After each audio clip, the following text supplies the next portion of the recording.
ओम शांति। आज 28/4/2025 के बाबा के महावाक्य सुनेंगे। आज बाबा ने कहा, मीठे बच्चे, तुम्हारा प्यार विनाशी शरीरों से नहीं होना चाहिए। तुम्हारा प्यार विनाशी शरीरों से नहीं होना चाहिए। है विनाशी शरीरों से प्यार? है या नहीं है? बाबा तो कह रहा है नहीं होना चाहिए। हमारा है? प्यार है। प्यार और मोह, स्नेह है कहेंगे, फिर तो कहेंगे कि स्नेह है। स्नेह तो भले रखें लेकिन मोह ना रखें। मोह नहीं होना चाहिए। एक विदेही से प्यार करो। प्यार किससे करना है? एक विदेही बाप से प्यार करना।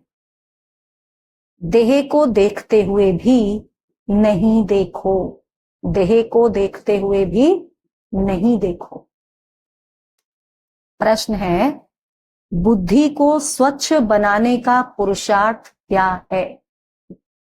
बुद्धि को स्वच्छ बनाने का पुरुषार्थ क्या है? स्वच्छ बुद्धि की निशानी क्या होगी?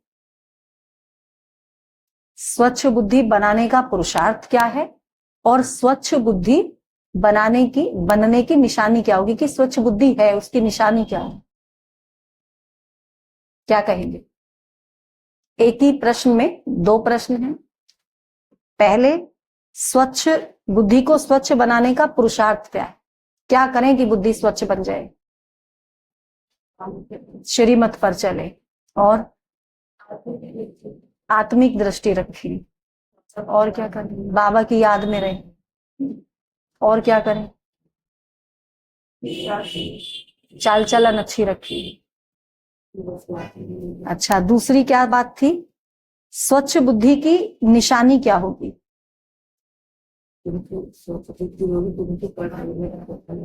पढ़ाई में ध्यान होगा। और क्या निशानी होगी? वो सभी को आत्मा देखेंगे। चलिए, बाबा ने क्या कहा? उत्तर है, देही अभिमानी बनने से ही बुद्धि स्वच्छ बनती है। क्या पुरुषार्थ करें? देही अभिमानी बनने का। देही अभिमानी बनेंगे तो बुद्धि स्वच्छ होगी। ऐसे देही अभिमानी बच्चे अपने को आत्मा समझ एक बाप से ही प्यार करेंगे। ऐसे देही अभिमानी बच्चे अपने को आत्मा समझकर एक बाप से ही प्यार करेंगे।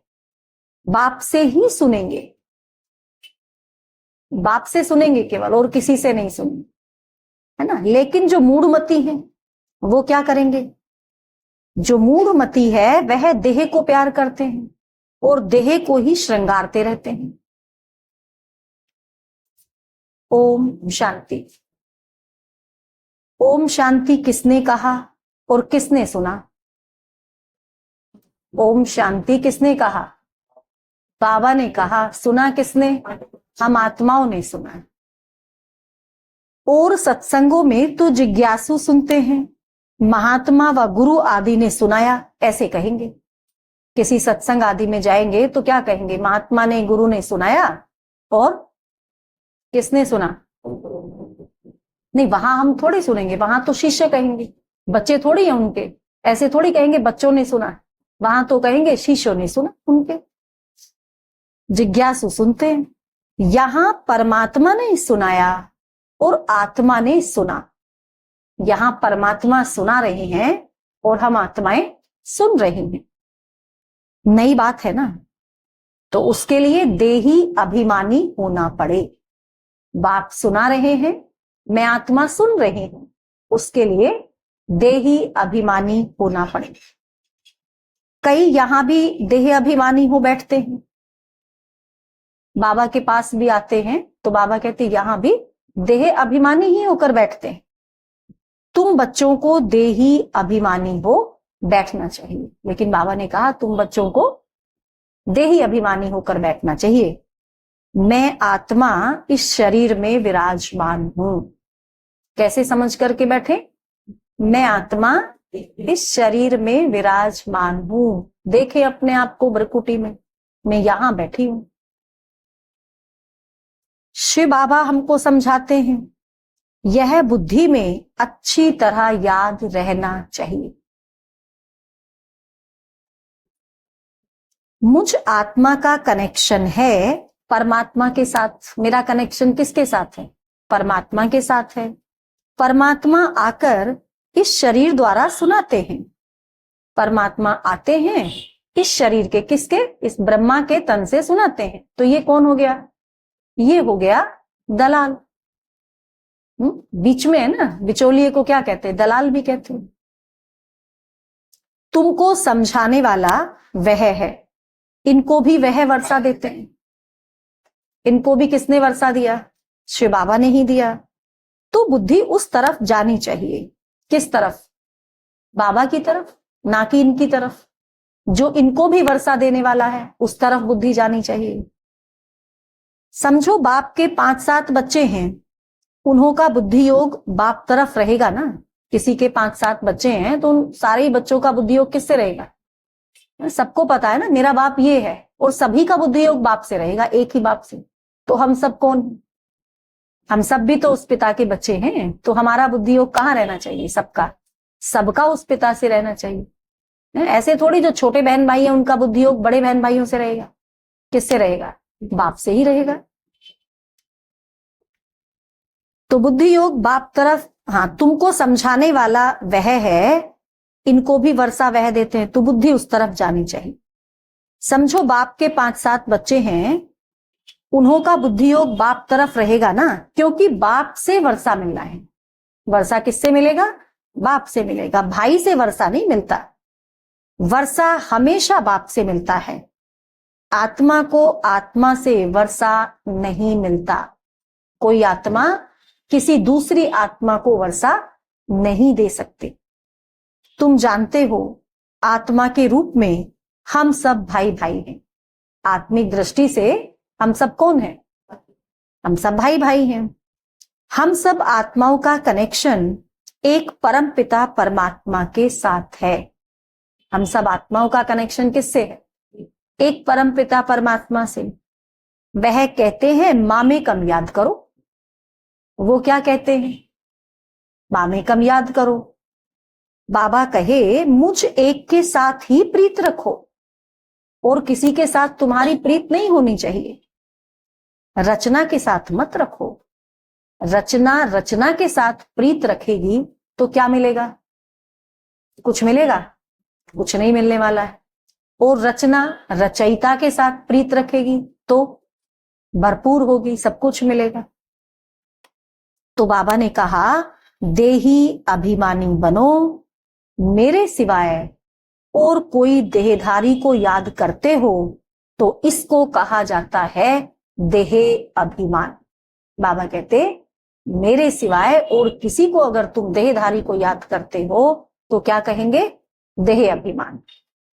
भल यह देहधारी तुम्हारे सामने है, आंखों से दिख रहे हैं। देहधारी बाबा कहते तुम्हारे सामने हैं, आंखों से तुम्हें दिख रहे हैं, परंतु तुम इनको देखो नहीं। देखते हुए भी नहीं देखो। जो नहीं दिख रहा उसको देखो, जो दिख रहा है उसको नहीं देखो। बुद्धि में याद उनकी रहनी चाहिए। बुद्धि में याद केवल बाबा की रहे। वह तो सिर्फ कहने मात्र भाई भाई कह देते हैं। कहने मात्र कहते हैं भाई भाई। हिंदू मुस्लिम सिख ईसाई आपस में सब भाई भाई ऐसे कह देते हैं।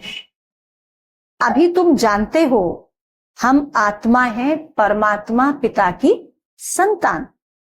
वर्षा परमात्मा बाप से मिलता है, और वह बाप कहते हैं तुम्हारा लव मुझ एक बाप से होना चाहिए। तुम्हारा प्यार किससे होना चाहिए? मुझ एक बाप से होना चाहिए। बाबा कहते मैं खुद ही आकर तुम आत्माओं की अपने साथ सगाई कराता हूं। बाबा कहते मैं खुद आता हूं और तुम आत्माओं की अपने साथ खुद ही सगाई कराता। देहधारी से सगाई नहीं है। बाबा की किससे सगाई है? हमने किससे सगाई की है? हमारी भी सगाई विदेही से है। तो वो विदेही किससे सगाई करेगा? आत्माओं से करेगा ना, देहधारियों से नहीं करेगा। और जो भी संबंध है वह देह के यहाँ के संबंध हैं, बाकी जो भी संबंध हैं वो देह के हैं, यहाँ के हैं। इस समय तुमको देही अभिमानी बनना है। इस समय क्या बनना है? देही अभिमानी। देही अभिमानी मतलब देह में रहते देह से न्यारे समझकर रहना।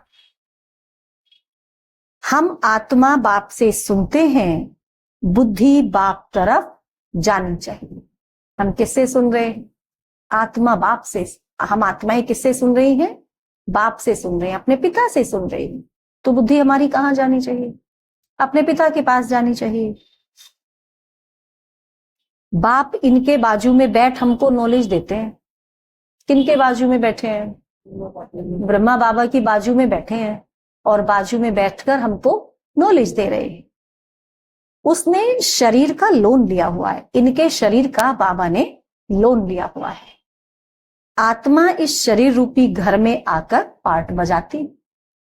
तो जैसे बाबा ने इस शरीर का लोन लिया, हमने भी तो इस शरीर का लोन लिया हुआ है। ये शरीर रूपी हम आत्माओं का घर है, हम भी इसमें बैठकर पार्ट बजा रहे हैं। ऐसे ही तो समझकर रहना चाहिए ना हमको भी। देखो बाबा तो कितना न्यारा है देह से, देह में आकर के भी बाबा कितना न्यारा है, क्योंकि बाबा को बुद्धि में है। क्या है बाबा को बुद्धि में? बाबा को पता है, बाबा को तो क्लियर है ना, मेरा तो देह है नहीं, मैं तो इसमें बैठ करके पार्ट बजा रहा हूं। थोड़े देर के लिए मैंने ये घर किराए पे लिया है। तो ऐसे ही हमारे बुद्धि में भी क्या होना चाहिए कि शरीर भी मेरा किराए का घर है, थोड़ी देर के लिए मैंने इसे लिया है किराए पर, फिर मुझे क्या करना है, जब मेरा काम पूरा हो जाएगा तो मैं इसको छोड़ दूंगा। ऐसे ही हम आत्माओं की बुद्धि में भी रहना चाहिए। तो जैसे कि वह अपने को अंडर हाउस अरेस्ट कर देती है पार्ट बजाने के लिए, आत्मा अपने आप को, जैसे परमात्मा पिता भी इस शरीर में आकर के अपने को क्या करते हैं? अंडर हाउस अरेस्ट करते हैं। इसी अपने घर में एक बार अपने जैसे को घर में कैद कर लिया, जैसे करते हैं ना दुनिया में भी। जैसे कोई किसी को अरेस्ट नहीं कर सकते आप, दिखाने के लिए किसी को मतलब अरेस्ट नहीं कर सकते, कोई बड़ा आदमी है तो उसको क्या करते हैं? अंडर हाउस अरेस्ट कर लेते हैं, मतलब उसको कहेंगे घर से बाहर नहीं निकल सकता। ऐसे दुनिया में करते। तो हमने भी क्या किया है, अपने आप को इस तन में अंडर हाउस अरेस्ट कर रखा है। कब तक के लिए? जब तक हमारा कार्य पूरा नहीं हो जाता। तो ऐसे ही बाबा भी कहते कि इस शरीर का लोन लिया हुआ है, लेकिन बाबा अपने आप को अंडर हाउस अरेस्ट नहीं करता है। बाबा तो जब मर्जी जा सकता है, जब मर्जी आ सकता है। बाबा के लिए तो ऐसे नहीं कहेंगे ना कि उन्होंने अपने को अंडर हाउस अरेस्ट कर लिया। उन पे बाउंडेशन नहीं है। वो ऐसे नहीं है कि एक बार छोड़कर चले गए तो आ नहीं सकते। हम तो एक बार इस शरीर को छोड़कर अगर निकल गए तो वापस नहीं आ पाएंगे इस शरीर में, लेकिन बाबा तो आता है जाता है। तो है तो वह फ्री, बाबा तो फ्री है, पार्ट बजाया और आकर के चला गया। परंतु इसमें प्रवेश कर अपने को इस घर में बंद कर पार्ट बजाती। जिस समय बाबा आता है अपने को इस घर में बंद कर लिया और फिर पार्ट बजाया। फिर क्या किया? पार्ट पूरा हो गया। अब बाबा को तो पार्ट डे बाई डे पूरा होता है। पार्ट पूरा हुआ, फिर चले गए निकल करके अपने घर। आत्मा ही एक शरीर छोड़ दूसरा लेती है पार्ट बजाती। बाबा नहीं ऐसे करते। बाबा तो एक ही बार एक ही तन लेते हैं, और वो भी कैसे?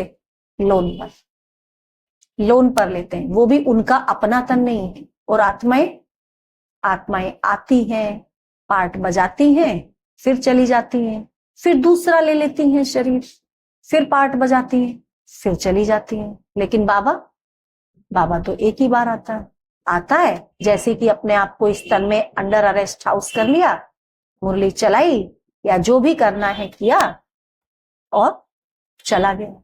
फिर आया, फिर अपना पार्ट बजाया, फिर चला गया।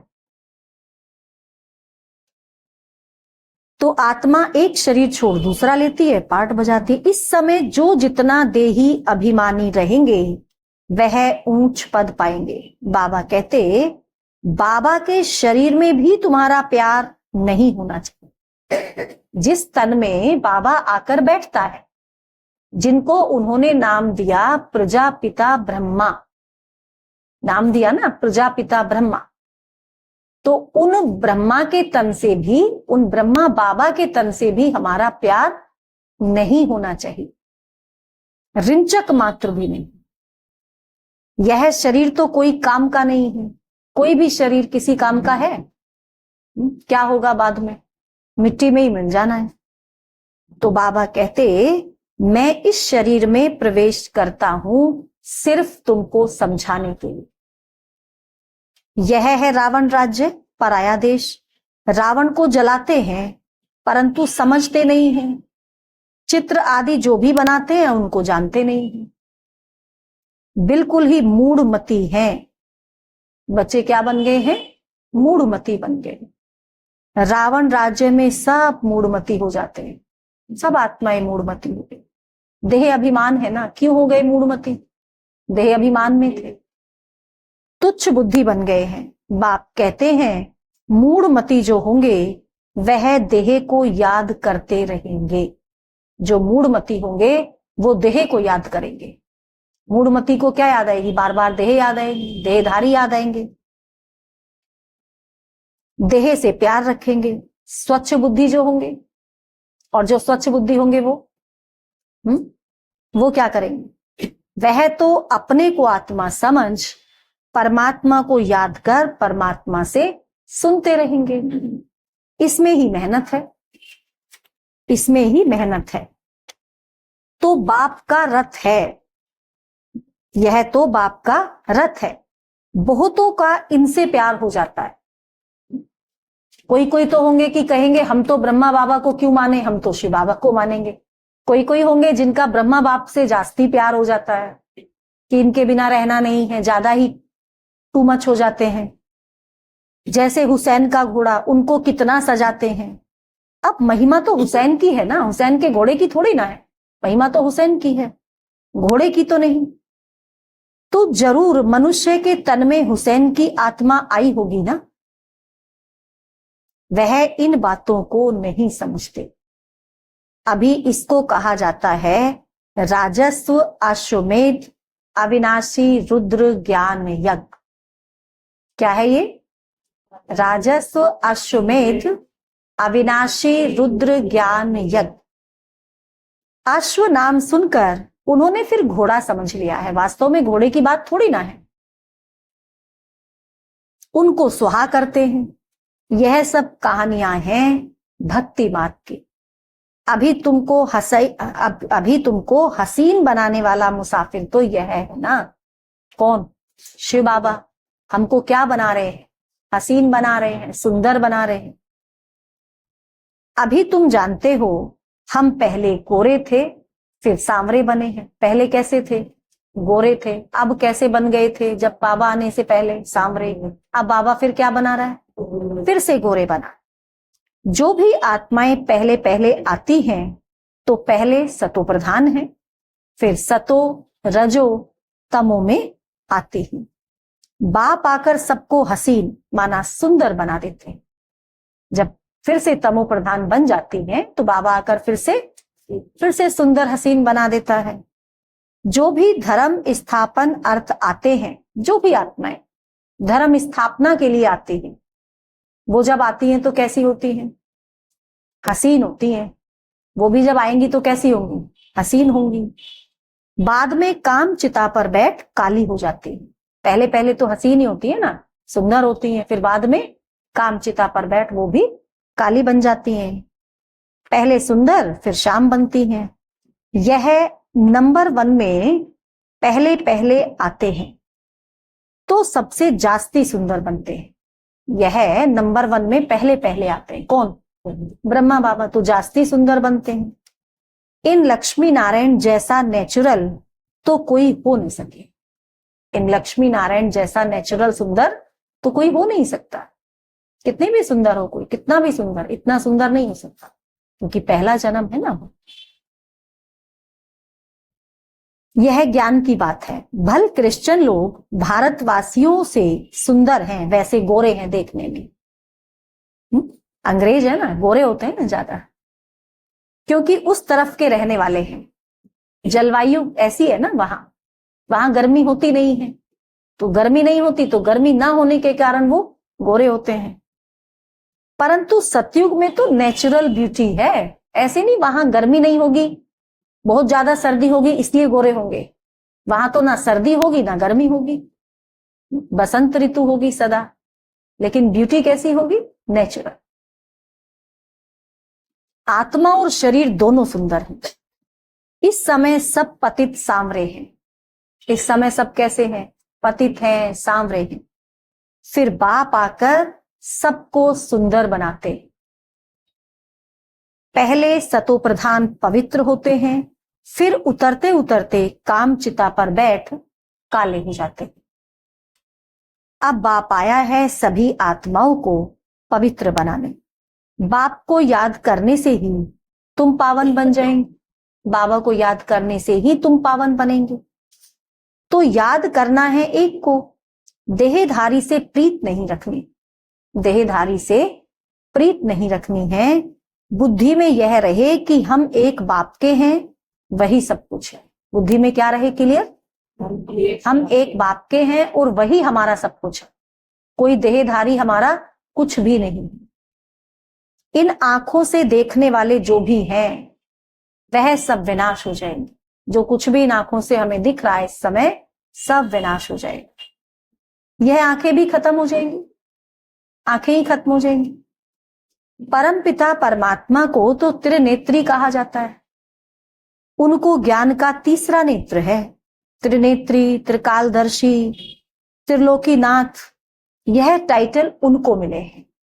किसको? शिव बाबा को। अभी तुमको तीनों लोकों का ज्ञान है। हमको भी तो दिया ना उसने, जो उसके पास सारा ज्ञान है वो सारा ज्ञान उसने हमको भी दिया।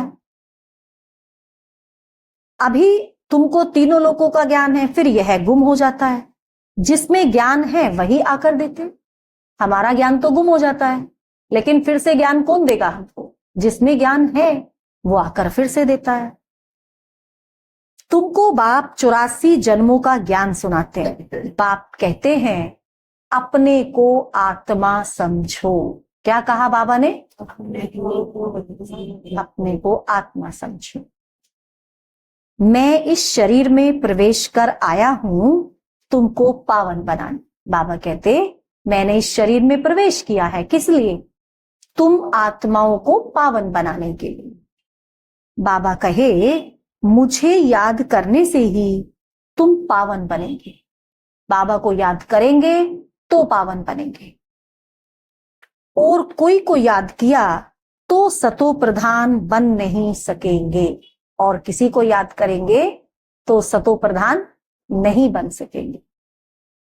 पाप कटेंगे नहीं तो कहेंगे विनाश काले विपरीत बुद्धि विनश्यन्ति। पाप नहीं कटेंगे तो यही तो कहेंगे। मनुष्य तो बहुत अंधश्रद्धा में है इस समय। मनुष्य कितनी अंधश्रद्धा में है, बस कोई कह दे जरा सा कुछ कि फलानी जगह उस साधु की बड़ी महिमा है, उससे तो बस हाथ रखा लो तो ही उद्धार हो जाता है, लाइन लग जाती है वहां पर। कितनी अंधश्रद्धा। कुछ नहीं सोचेंगे कि वो भी देहधारी है, वो विकारी है, कुछ भी बुद्धि में नहीं चलेगा, बस भागेंगे, भीड़ लगा देंगे जाकर। देहधारियों में ही मोह रखते हैं। अब तुमको देही अभिमानी बनना है। अब क्या बनना है हमको? देही अभिमानी बनना है। एक में ही मोह रखना है, बस एक में मोह रखने की छुट्टी है। किसमें? बाबा में। दूसरे कोई में मोह है तो गोया बाप से विपरीत बुद्धि है। और किसी से भी मोह है, किसी भी देहधारी से मोह है तो समझो बाप से विपरीत बुद्धि है। बाप कितना समझाते हैं, मुझ बाप को याद करो, इसमें ही मेहनत है। बाबा कितना समझाता है, बच्चे मुझे याद करो, और बाबा जानता है इसमें ही मेहनत है। तुम कहते भी हो हम पतितों को आकर पावन बनाओ। कहते हैं ना, किसने पुकारा? बाबा क्यों आया? हम ही ने तो पुकारा कि हे भगवान आओ, आकर हम पतितों को पावन बनाओ। बाप ही पावन बनाते हैं। तुम बच्चों को 84 जन्मों की हिस्ट्री ज्योग्राफी बाप ही समझाते हैं। वह तो सहज है ना, हिस्ट्री ज्योग्राफी समझना कोई मुश्किल है क्या? सहज है। बाकी याद की ही डिफिकल्ट सब्जेक्ट है। एक ही सब्जेक्ट डिफिकल्ट है, कौन सी? याद की। बाप के साथ योग रखने में कोई भी होशियार नहीं है। बाप के साथ योग रखने में कोई भी होशियार नहीं। जो बच्चे याद में होशियार नहीं, वह जैसे पंडित है। ज्ञान में भल कितने भी होशियार हों, याद में नहीं रहते तो वह पंडित हैं। बाबा पंडित की एक कहानी सुनाते हैं ना, जिसको सुनाया वह तो परमात्मा को याद कर पार हो गया। जिसको सुनाया वह तो परमात्मा को याद कर पार हो गया। पंडित की कहानी सुनी है ना सबने? क्या सुनी है? एक पंडित है, एक बच्ची है, वो रोज नाव से पार करके आती है। कुछ जो भी कहानी है, शायद अपने पिता को खाना देने जाती है या कुछ ऐसा उसका काम होता है। तो वो रोज नदी से पार करती है। तो वहां पर एक पंडित जी उसको मिलते हैं। तो वो कहते हैं कि रोज रोज नाव में क्या आना, तुम ऐसे भी आ सकती हो पानी पे चल के। कि अच्छा आ सकती हूँ? कि हाँ। कि कैसे? कि बस भगवान का नाम लेना और चली आना, आ जाओगी। तो उसने अगले दिन ऐसे ही किया, भगवान को स्मरण किया और चल दी पानी पे। और वास्तव में वो चली गई, पानी पे चल के चली गई। अब पंडित ने देखा ये तो पानी पे चल के आ रही है। अब पंडित ने क्या किया, नेक्स्ट डे उसने भी सोचा जब मेरे कहने से वो चल के आ सकती है तो मैंने ही तो उसको बताया, तो मैं तो चल ही सकता हूं। तो वो भी चल दिया अगले दिन पानी पे। और जैसे ही पानी पे पहला कदम रखा, धोती ऊपर उठा ली। और जैसे ही धोती ऊपर उठाई, छपाक पानी में। तो क्यों? निश्चय बुद्धि। बात किसकी है? निश्चय बुद्धि की। उस बच्ची को निश्चय था कि मैं परमात्मा को याद करके पानी पे चलूंगी तो मैं चल सकती, तो वो चल गई। अब पंडित ने उसको सुनाया तो, लेकिन खुद ही निश्चय नहीं था कि परमात्मा को याद करके मैं पानी पे चल सकता हूं। निश्चय नहीं था। उसकी निशानी क्या रही? धोती उठा ली। तो कैसे चलता?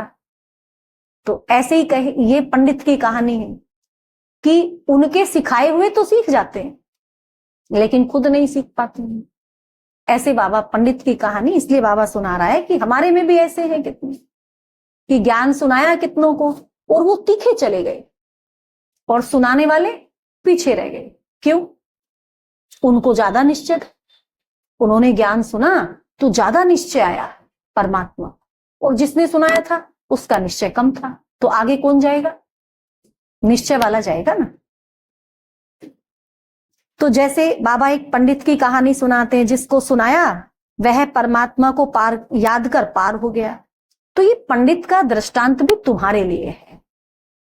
बाप को तुम याद करो तो पार हो जाएंगे, लेकिन कैसे? निश्चय बुद्धि से। सिर्फ मुरली में तीखे होंगे तो पार नहीं जा सकेंगे। मुरली सुनाने में तो बहुत तीखे हैं और याद में नहीं है, तो कैसे पार होंगे? वो थोड़ी ना पाएंगे। फिर ज्ञान सुनाने में बहुत तीखे हैं, कोर्स कराने में बहुत तीखे हैं, लेकिन योग में तीखे नहीं है, तो पार होंगे? नहीं होंगे। याद के सिवाय विकर्म विनाश नहीं होंगे। ज्ञान में कितने भी तीखे हों, अगर याद नहीं करेंगे, याद में तीखे नहीं होंगे, तो बिना याद के विकर्म विनाश नहीं हो सकते। तो यह सब दृष्टांत बनाए हैं। बाप बैठ यथार्थ रीति समझाते हैं। उनको निश्चय बैठ गया, एक ही बात पकड़ ली कि परमात्मा को याद करने से पार हो जाएंगे। सिर्फ ज्ञान होगा, योग नहीं होगा, तो ऊंच पद कैसे पा सकेंगे? ऐसे बहुत हैं, याद में नहीं रहते हैं। मूल बात है ही याद की। मूल बात क्या है? याद की। बहुत अच्छी अच्छी सर्विस करने वाले हैं, बहुत अच्छी अच्छी सर्विस करने वाले हैं, परंतु बुद्धि योग ठीक नहीं होगा तो फंस पड़ेंगे। योग वाला कभी देह अभिमान में नहीं फंसेगा, अशुद्ध संकल्प नहीं आएंगे, याद में कच्चा होगा तो तूफान आएंगे। योग से कर्म इंद्रियां एकदम वश हो जाती हैं, योग से कर्म इंद्रियां वश हो जाती हैं, चाहे वो सूक्ष्म है चाहे स्थूल है। बाप राइट और रोंग को समझने की बुद्धि भी देते। औरों की देह तरफ बुद्धि जाने से, अगर हमारी बुद्धि औरों की तरफ जाएगी तो औरों की तरफ बुद्धि जाने से विपरीत बुद्धि विनश्यंती हो जाएगी। ज्ञान अलग है, योग अलग है। योग से हेल्थ और ज्ञान से वेल्थ मिलती है। योग से शरीर की आयु बढ़ती है। आत्मा तो बड़ी छोटी होती नहीं, आत्मा तो एक जैसी है। आत्मा कहेगी मेरे शरीर की आयु बड़ी होती है। आयु किसकी बड़ी होगी? आत्मा थोड़ी ना कभी मरती है जो आयु बड़ी होने की बात होगी। तो किसकी आयु बड़ी हो रही है? योग आत्मा कर रही है, लेकिन जिस शरीर में आत्मा बैठी है उस शरीर की आयु बढ़ेगी।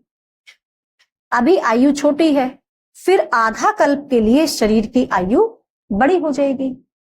आधा कल्प क्या होगा? हम आत्मा जिस शरीर में बैठेंगी वो अकाले मृत्यु नहीं पाएगा, वो शरीर कभी भी ऐसी अचानक नहीं छोड़ देगा। आत्मा पवित्र बनती है, सारा मदार आत्मा को पवित्र बनाने पर है। पवित्र नहीं बनेंगे तो पद भी नहीं पाएंगे। सारा मदार किस पर है? पवित्रता पर है। पवित्र नहीं बनेंगे तो योग लगेगा, और योग ही नहीं लगेगा तो क्या पद पाएंगे? माया चार्ट रखने में बच्चों को सुस्त बना देती है। बच्चों को याद की यात्रा का चार्ट बहुत शौक से रखना चाहिए। देखना चाहिए कि हम बाप को याद करते हैं या और कोई मित्र संबंधी आदि तरफ बुद्धि जाती। अपनी को देखना चाहिए, अपनी चेकिंग करनी चाहिए। सारे दिन में याद किसकी रही अथवा प्रीत किसके साथ रही? सारे दिन भर में आज मुझे किसकी याद रही? मेरी प्रीत कहां जुटी रही? कितना टाइम वेस्ट किया? अपना चार्ट रखना चाहिए।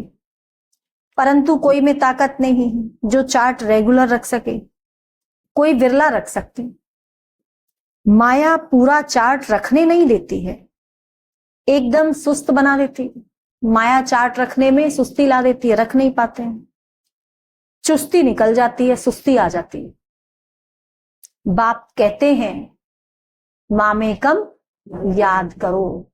क्या कहा बाबा ने? बाबा कहे मैं तो सभी आशिकों का माशूक हूं। तो माशूक को याद करना चाहिए ना। हम सब कौन हैं? आशिक हैं। तो आशिक क्या करेगा? माशूक को याद करेगा ना।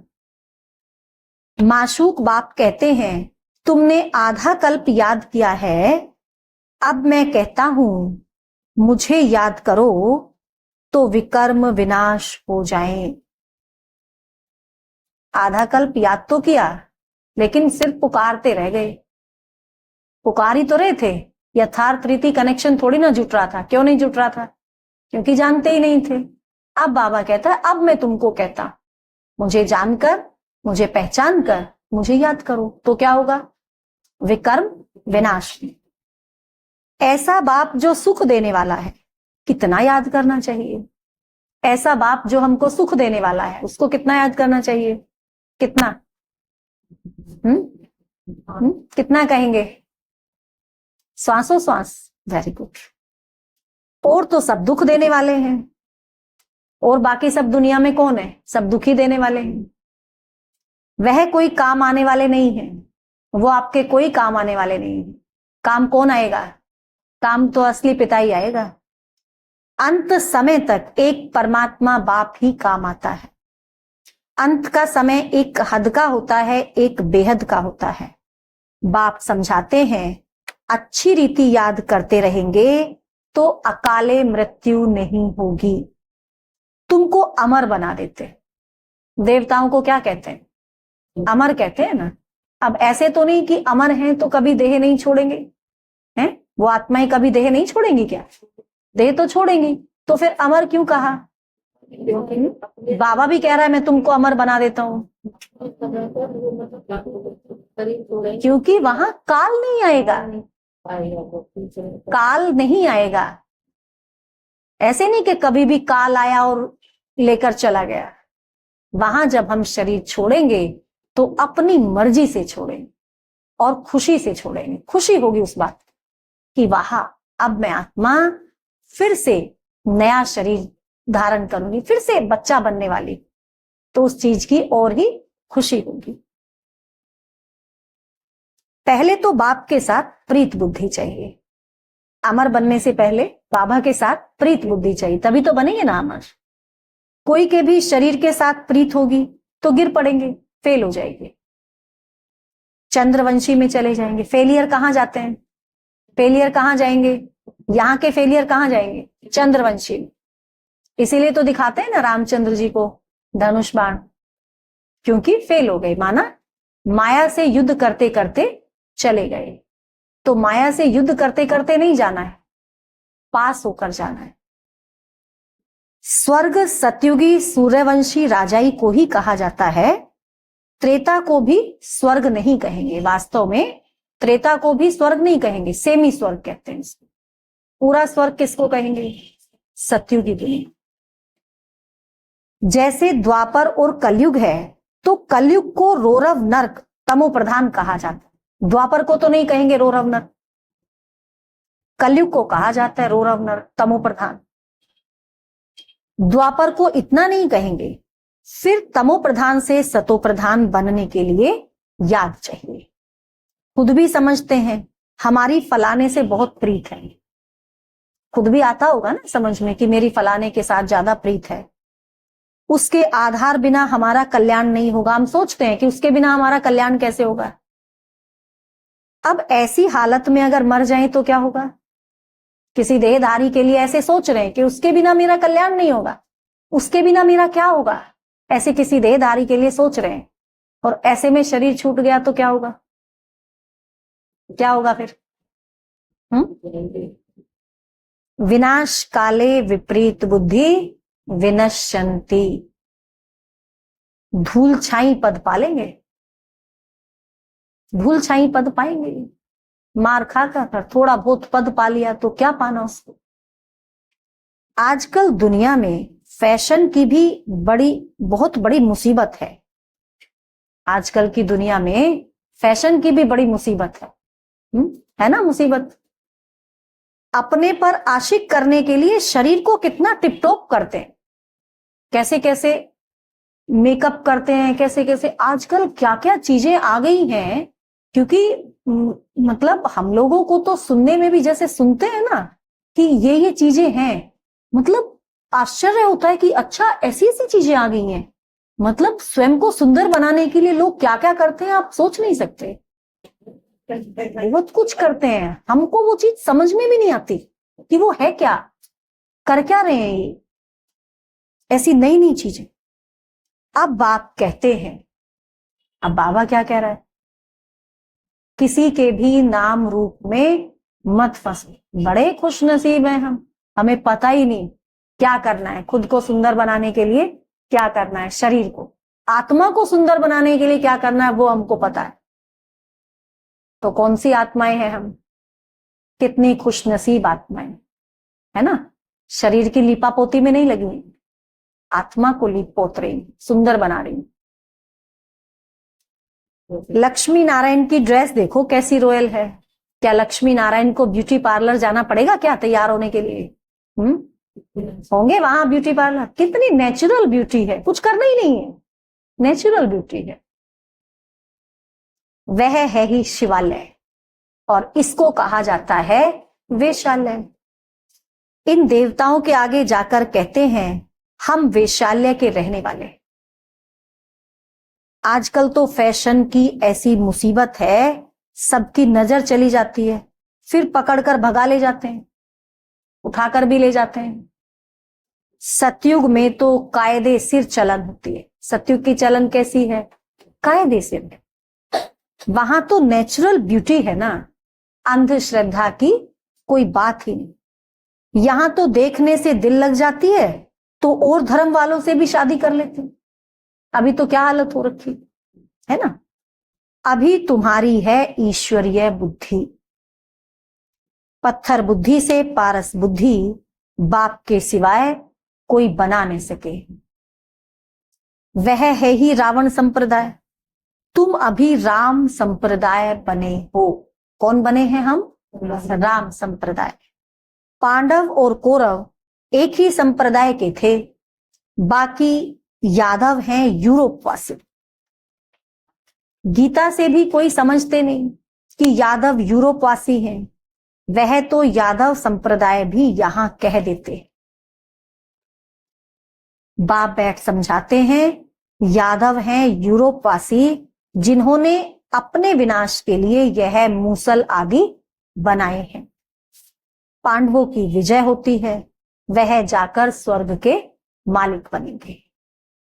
परमात्मा ही आकर स्वर्ग की स्थापना करते हैं। शास्त्रों में तो दिखाया है पांडव गल मरे, फिर क्या हुआ? पांडव गल मरे फिर क्या हुआ उसके बाद? क्या इसीलिए राजाई ली थी? इसीलिए इतना बड़ा युद्ध किया था गल मरने के लिए? कुछ भी समझ नहीं। पत्थर बुद्धि है ना। ड्रामा के राज को जरा भी कोई जानते ही नहीं। बाबा के पास बच्चे आते हैं, कहता हूं भल जेवर आदि पहनो।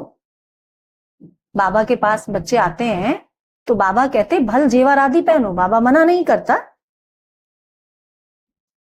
भल जेवर आदि पहनो। कहते हैं बाबा यहां जेवर शोभते कहां हैं? फिर बच्चे ही खुद कहते हैं बाबा यहां जेवर शोभते कहां हैं? पतित आत्मा पतित शरीर को जेवर क्या शोभेंगे? वहां तो हम इन जेवरों आदि से सजे रहेंगे, वहां तो सदा सजे सजाए होंगे। अथाह धन होता है, सब सुखी ही सुखी रहते हैं, सब सुखी। भल वहां फील होता है यह राजा है हम प्रजा है, परंतु दुख की कोई बात नहीं। ऐसे नहीं कि मैं प्रजा हूं तो मैं दुखी हूं, राजा है तो राजा ज्यादा सुखी महसूस कर रहा है, प्रजा दुखी महसूस कर रही है, ऐसा नहीं है। दुख की बात ही नहीं। यहां अनाज आदि नहीं मिलता है तो मनुष्य दुखी होते हैं। कितना दुखी होते हैं फिर? वहां तो सब कुछ मिलता है। दुख अक्षर मुख से निकलेगा नहीं। दुख क्या होता है ये अक्षर ही वहां नहीं पता होगा। नाम ही है स्वर्ग। यूरोपियन लोग उनको पैराडाइज कहते हैं, उनकी भाषा है ना, उनकी भाषा अंग्रेजी है तो वो क्या कहेंगे? वो पैराडाइज कहते हैं। समझते हैं वहां गॉड गॉडेज रहते थे, इसीलिए उन्हों के चित्र भी बहुत खरीद करते हैं। परंतु वह स्वर्ग फिर कहां गया यह किसको भी पता नहीं। अभी तुम जानते हो यह चक्र कैसे फिरता है। नई सो पुरानी, पुरानी सो फिर नई दुनिया बनती है। देही अभिमानी बनने में बड़ी मेहनत है। देही अभिमानी बनना है और उसमें बाबा ने कहा बड़ी मेहनत है। तो मेहनत करेंगे, करेंगे मेहनत, करेंगे। किस लिए आए हैं? यहां पढ़ने आए हैं और पढ़ाई में मेहनत तो करनी पड़ती है। तुम देही अभिमानी बनने से इन अनेक बीमारियों आदि से छूट जाएंगे। बाप को याद करने से ऊंच पद पा सकेंगे। जितना बाप को याद करेंगे उतना ही ऊंच पद पाएंगे। अच्छा, मीठे मीठे सिकिलधे बच्चों प्रति माता पिता बाप दादा का याद प्यार और गुड मॉर्निंग। रूहानी बाप की रूहानी बच्चों को नमस्ते। हम रूहानी बच्चों की रूहानी माता पिता बाप दादा को याद प्यार गुड मॉर्निंग, नमस्ते बाबा, नमस्ते, शुक्रिया बाबा, शुक्रिया। धारणा के लिए मुख्य सार। पहला पॉइंट है किसी भी देहधारी को अपना आधार नहीं बनाना। किसी भी देहधारी को अपना आधार नहीं बनाना है। शरीरों से प्रीत नहीं रखनी है। दिल की प्रीत एक बाप से रखनी है, किसी के नाम रूप में नहीं फंसना है। दूसरा पॉइंट है, याद का चार्ट शौक से रखना है। याद का चार्ट रखना है शौक से, इसमें सुस्त नहीं बनना है। चार्ट में देखना है मेरी बुद्धि किसके तरफ जाती है। चार्ट में क्या देखें, मेरी बुद्धि किसकी तरफ जा रही है। कितना टाइम वेस्ट करते हैं हम, कितना अपना टाइम वेस्ट करते हैं। सुख देने वाला बाप कितना समय याद रहता है। ऐसे अपना चार्ट रखना है और चार्ट रखने में सुस्त नहीं बनना है, चुस्त रहना है। वरदान है आज का, गृहस्थ व्यवहार और ईश्वरीय व्यवहार दोनों की समानता द्वारा, गृहस्थ व्यवहार और ईश्वरीय व्यवहार दोनों की समानता द्वारा सदा हल्के और सफल भव। सभी बच्चों को शरीर निर्वाह और आत्म निर्वाह की डबल सेवा मिली हुई है। बाबा ने ऐसे तो कभी नहीं कहा इस शरीर का निर्वाह नहीं करो, या शरीर के निर्वाह अर्थ कोई कार्य नहीं करो, कभी कहा बाबा ने? बाबा ने डबल जिम्मेवारी दी है, दोनों जिम्मेवारी निभानी है, गृहस्थ व्यवहार की भी और ईश्वरीय व्यवहार की भी। लेकिन दोनों ही सेवाओं में समय का, शक्तियों का समान अटेंशन चाहिए। यदि श्रीमत का कांटा ठीक है, यदि श्रीमत का कांटा ठीक है, बिल्कुल सेंटर में है एकदम, तो दोनों साइड समान होंगे। लेकिन गृहस्थ शब्द बोलते ही गृहस्थी बन जाते हो तो बहानेबाजी शुरू हो जाती है। इसीलिए गृहस्थी नहीं, इसलिए बाबा कहता है गृहस्थी नहीं, क्या शब्द यूज करो? ट्रस्टी। इसीलिए गृहस्थी नहीं, ट्रस्टी हैं। इस स्मृति से गृहस्थ व्यवहार और ईश्वरीय व्यवहार दोनों में समानता रखो तो सदा हल्के और सफल रहेंगे। अभी आज का स्लोगन है, फर्स्ट डिवीजन में आने के लिए कर्म इंद्रिय जीत, माया जीत बनो। आना है फर्स्ट डिवीजन में, चाहते हैं ना सभी फर्स्ट डिवीजन लेना। नंबर 1 नहीं ले सकते, लेकिन फर्स्ट डिवीजन तो ले सकते हैं। नंबर 1 तो एक ही होगा, लेकिन फर्स्ट डिवीजन तो कितनों की भी आ सकती है। 60% से ऊपर जो भी होते हैं सब कौन होते हैं? फर्स्ट डिवीजन वाले ही होते हैं। तो क्या करना है फर्स्ट डिवीजन में आने के लिए? कर्म इंद्रिय जीत और माया जीत बनना है। अव्यक्त इशारे कंबाइंड रूप की स्मृति से सदा विजयी बनो। आपके शिव शक्ति के कंबाइंड रूप का यादगार सदा पूजा जाता है।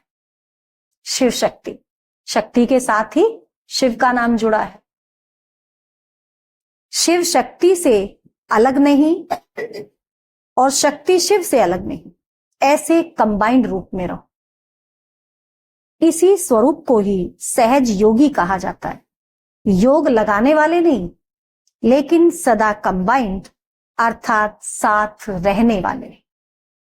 जो वायदा है कि साथ रहेंगे, साथ जिएंगे, साथ चलेंगे, यह वायदा पक्का याद रखो। अच्छा, ओम शांति।